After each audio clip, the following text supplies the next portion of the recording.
Good evening, black people and all allies fighting for black liberation, black prosperity, and black joy. I'm Charles Blow, and welcome to a special edition of Prime.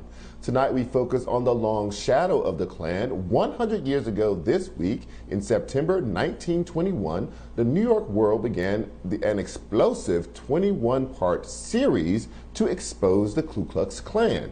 Tonight, we take a look at the resilience of Klan philosophy, if not the group itself, and the limitations of journalism in combating evil, racial hatred, and white supremacy.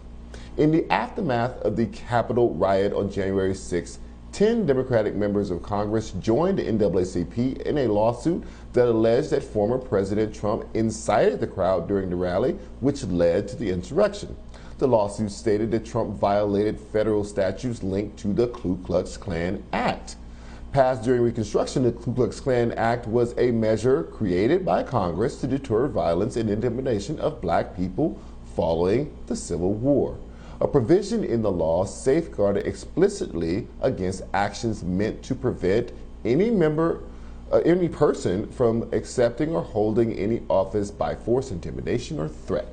The lawsuit is not only the only parallel that can be drawn between former President Trump, white nationalist groups, and the Ku Klux Klan. Much like then candidate Trump, the Ku Klux Klan mobilized and recruited mostly poor white farmers in rural areas and small towns, and white workers who had become fearful of black competition during Reconstruction. Often, the Klan would use promises of aid to lure in prospective members who felt that their best interest was being undermined by blacks, immigrants, and at the time, the U.S. government. Like lawmakers in Georgia, Texas, Florida, and other states, the Klan also engaged in voter suppression. Klan members used intimidation, violence to deter black and white Republican voters from casting ballots. The Klan used terror as a tool to sway elections from candidates who served their best interests and vowed to implement policies that would uphold white supremacy. The Klan's usage of violence to influence elections caused campaign seasons in many states to become deadly. There is a direct correlation between how the Klan has historically operated, recruited, and energized its base, and how white nationalists and Trump loyalists operate today. They all employ the same playbook in the name of power for upholding white supremacy. Joining us to discuss is Chair of Religious Studies at the University of Pennsylvania, Professor Anthea Butler. So, Professor Butler, thank you for joining us tonight. We're kind of exploring the similarities between the Klan of the early 1920s and modern kind of white nationalism. What do you see as the parallels between those two? Well, I see a lot of parallels, Charles, and I'll tell you that one of the biggest things right now between the Klan of the past and the Klan of the present is a hatred of immigrants and immigration. So when Trump talks about, we don't want immigrants here, you hear people talking about what they don't want, the Afghanistan people to come to this country, or they want to close the borders. That was one big herald of the Klan, especially in the second iteration of the Klan that started in 1915 and went forward.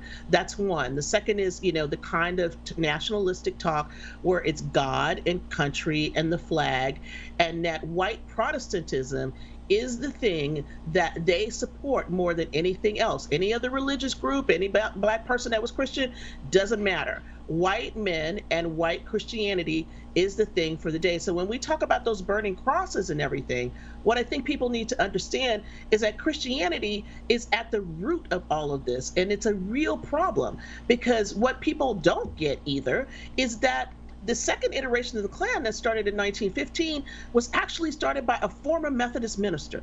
You can think about that.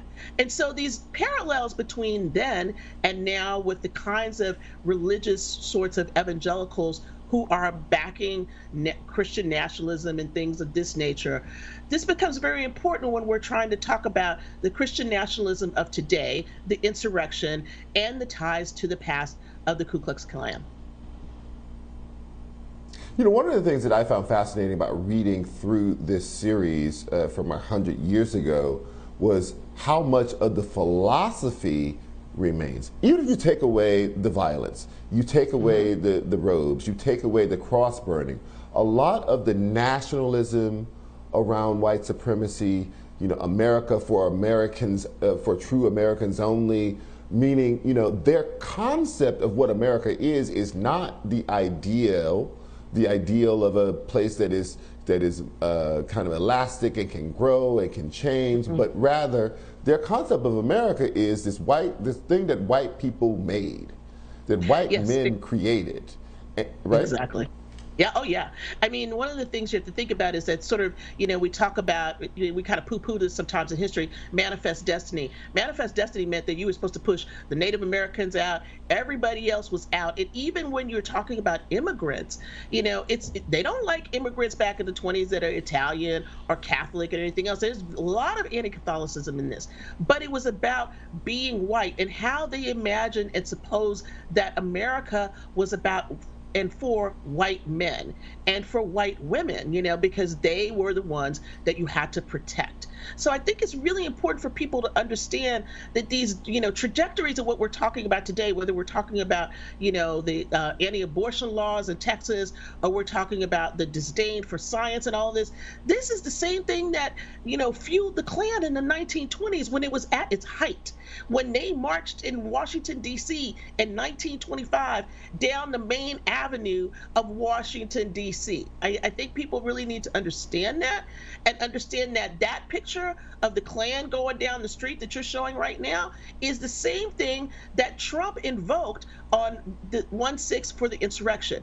All of these people marching over to the Capitol to take over and to do these kinds of things in his name. And so, just like his father was a member of the Klan, he pretty much understood what he needed to do to rile up and incite that crowd. They just didn't have a burning cross that day, but they did have a cross next to the guillotine so that they could do what they needed to do to make sure that they would be in power. And it's very interesting because, sometimes we think that people, if they knew better, they'd do better. Yeah. But in fact, the Klan grew after this. Yes, expose. it did. It grew exponentially.